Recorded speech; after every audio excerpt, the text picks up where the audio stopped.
In those days, the late 60s, the fear was being drafted into the Army. Spent a year over there as a platoon sergeant in the 101st Airborne. When I came home, didn't know what I wanted to do, and spent 6 months just finding myself, as they said in those days. It was Christmas Eve. I had to go fix a circulator pump in a very nasty area. And when I fixed it and came out of the basement at midnight, I was robbed on the spot.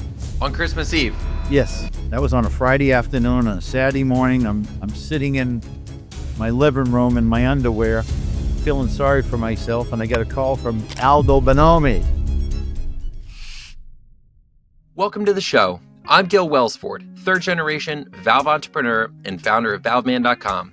Join me as I hear stories, learn wisdom, and get industry inside insights.